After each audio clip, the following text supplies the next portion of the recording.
For Abid, a Syrian photographer and video journalist, the Turkish city of Gaziantep is now home.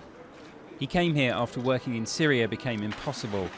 In the early days of the revolt against President Bashar al-Assad, he was twice arrested by the regime. But covering the conflict has become even more dangerous since the arrival of al-Qaeda-linked jihadists, known as the Islamic State of Iraq and the Levant. The new problem was ISIL. They started by kidnapping foreign journalists who came to cover the revolution. The next step was that they started kidnapping Syrian journalists. And finally we've got to where they are now, where they have started just killing journalists directly.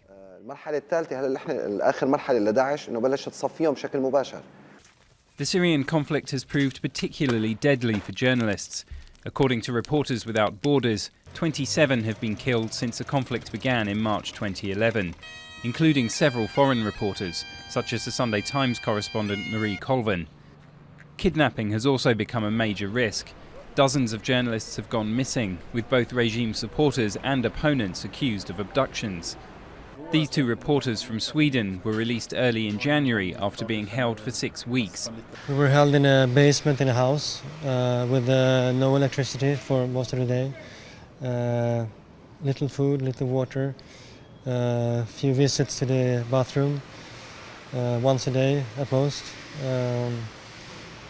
We were beaten sometimes. We were threatened with weapons, and they threatened to kill us.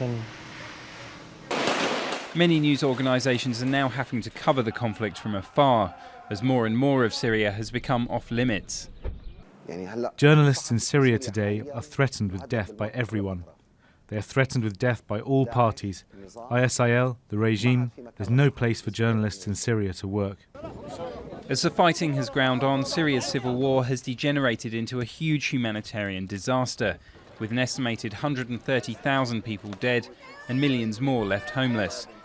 But with journalists unable to work there in safety, much of the complex and grim reality on the ground is going unreported.